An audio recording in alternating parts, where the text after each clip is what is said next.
스포츠카도 돼요. 스포츠카 타고 출퇴근하시면 돼요. 자동차 렌탈이 비용 처리에 용이하단 말은 틀린 말이다. 안녕하세요. 오늘은 많은 사업자분들이 궁금해하시는 사업용 자동차 잘 구매하는 법에 대해서 알아보도록 할게요. 첫 번째, 직원 차량은 웬만하면 전 그냥 렌탈 추천드릴게요. 그게 가장 속편해요. 나중에 좀 사고 난 차 처분할 때도 그냥 렌탈사에서 가져가니까 뭐 그거에 대한 뭐 위험 부담도 당연히 있긴 하겠지만 뭐 보험료 인상 이런 것들을 고려했을 때 직원들이 이용하는 차는 렌탈이 맞다. 근데 이제 대표자가 이용해요. 사업주가 이용하시고 대표자가 이용하는 차량이라면 먼저 교체 시기에 따라서 판단을 해보시는 게 맞는 것 같아요. 차량을 바꾸는 교체 시기가 5년 이내다. 그러면 리스나 렌탈 쪽으로 가시는 게 맞아요. 리스를 조금 더 권장드릴게요. 이 부분이 부가가치세나 이런 부분에 대해서도 조금 더 절감 효과가 있기 때문에 일반적 업무용 승용차라면 리스를 권장을 드릴게요. 근데 자금도 많아요. 나는 차를 한 번 사면 5년 이상 10년 이렇게 타요. 그러면 사시는 게 맞아요. 차를 산 다음에 그거에 따라서 자금 여력이 조금 안 되신다면은 할부 조금 사서 취득하시는 게 맞다. 첫 번째, 출퇴근에 이용하는 차량은 세법에서 비용 처리가 안 된다. 이건 사실 맞지 않아요. 출퇴근으로만 이용하는 차도 사업용 승용차로 인정이 가능하고 비용 처리도 가능하다. 두 번째, 자동차 렌탈을 하는 게 세법 비용 처리에 용이하다. 자동차를 사고 할부로 사고 리스로 사고 렌탈을 사고 결국은 똑같아요. 영수증이 뭐로 처리됐고 비용 처리하는 방식의 차이만 있을 뿐이지 똑같다. 그래서 자동차 렌탈이 비용 처리에 용이하단 말은 틀린 말이다. 세 번째, 일반적인 승용차는 사업용 차량으로 등록이 불가능하다. 상관없어요. 첫 번째 질문이랑도 유사하지만 출퇴근으로만 이용을 해도 우리는 사업용 차량으로 등록이 가능해요. 내가 이 차를 정말 사업용으로 쓰고 있다면 언제든지 가능하다. 추가적으로 예시를 들어보면은 법인 사업자가 아니고 이제 개인 사업자 분들 예시로 들면은 본인이 원래 타던 차가 있어요. 그거를 사업을 시작하면서 사업용으로 쓰기 시작했어요. 이거는 그 당시에 차량 가액으로 사업용 차량 등록이 가능해요. 뭐 경차, 승합차 이런 차들의 혜택이 더 좋을 뿐이에요. 승용차라고 해서 비용 처리가 되지 않는 부분은 아니다. 스포츠카도 돼요. 스포츠카 타고 출퇴근하시면 돼요. 고가의 차량은 내가 사업용으로 쓰고 있다는 업무용 승용차 운행 일지를 써주시는 게 좋아요. 연 단위로 총 그 차량을 만 킬로를 탔어요. 근데 총 8,000km 출퇴근에 몇 킬로 타고 업체 방문하는데 8,000km 타고 그러면 80%를 인정해 준다는 뜻이에요. 근데 이제 고가의 차량 같은 경우에는 지금 세법상 인정해 주는 연 단위 한도가 1,500만 원까지 비용 처리가 돼요. 운행일지를 안 쓴다면.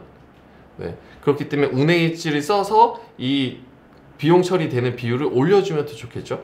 렌탈비, 주유비, 보험료, 자동차세 이런 거 다 합쳐서 연 단위로 1,500이 넘어가면 운행 기록부를 써주시는 게 좋다. 자동차를 구매하는 방법은 총 4가지로 요약할 수 있어요. 취득하는데 일시불로 취득하냐, 취득하는데 할부로 취득하냐, 리스로 대여하냐, 렌탈로 대여하냐, 이렇게 총 4가지로 나눠볼 수 있는데 각각의 장단점이 있다고 저는 생각을 해요. 사업자분들이 어떻게 잘 사고 합리적인 구매를 하느냐에 초점을 좀 맞춰볼게요. 첫 번째, 세금 비용 처리는 똑같아요. 그렇기 때문에 세금 비용 처리 때문에 걱정하실 거는 아니라고 저는 생각은 해요. 일시불로 사든 리스로 하든 렌탈로 하든 1년에 들어가는 비용 자체는 세법 비용 처리 자체는 똑같아요. 한도도 정해져 있고 거기에 따른 비용 처리 방식도 거의 유사해요. 어떤 게 비용 처리가 유리하다더라 이런 건 잘못된 지식이에요. 구매 시 초기 비용 발생도 결국은 똑같아요. 내가 이제 차량을 취득하게 되면은 내 소유가 되기 때문에 취등록세를 내죠. 이게 사실 목돈으로 나오기 때문에 좀 부담스럽기는 해요. 리스나 렌탈도 근데 결국은 똑같아요. 내가 계약 기간 동안 내야 되는 리스비나 렌탈에 그 취등록세가 기간 안분돼서 녹아 들어가 있을 뿐이에요. 처음에 목돈 들어가서 부담스러우신 건 맞아요. 근데 기간 단위로 따졌을 때 결국 내는 세금은 똑같다. 세 번째, 자동차 보험 가입 이슈. 사고가 났을 때 자동차 보험료가 인상이 되느냐 안 되느냐, 이런 것도 또 고려사항이 될 수 있잖아요. 일단은 자동차를 샀어요. 취득한 경우에 당연히 우리가 내겠죠? 자동차 소유자가 보험을 가입하게 되어 있으니까. 리스 같은 경우에도 자동차 운전자가 가입을 하게 되어 있어요. 계약자가 사업주거나 법인이 되기 때문에 이것도 결국은 자동차 사고가 났을 때 내 보험료와 연결이 될 수밖에 없는 상황이에요. 근데 렌탈은 렌탈 회사 이름으로 계약이 되게 되어 있어요. 그렇기 때문에 당장에 이 차가 사고가 난다고 해서 내 보험료가 인상될 가능성은 없다는 거예요. 직원들이 운전해서 출장을 나가거나 아니면은 외부 업무를 많이 보는 차량이라면 사고 확률이 좀 많이 높겠죠. 이런 경우에 좀 렌탈이 저는 합리적이라고 생각해요. 그리고 추가적인 부가가치세 발생 여부, 이 부분은 리스냐 렌탈이냐를 놓고 많이 고민을 하는데, 리스는 우리가 일반적으로 자동차를 빌린다고 생각을 하지만 리스는 돈을 빌리는 거랑 똑같아요. 그리고 자동차 렌탈은 자동차 자체를 빌리는 거예요. 우리가 일반적으로 거래를 할 때 돈을 빌릴 때 우리가 부가세 낸 적 없잖아요. 금융행위에 대해서는 부가세가 안 붙어요. 근데 자동차를 빌리는, 이 물건을 빌리는 행위에 대해서는 부가세가 붙게 되어 있어요.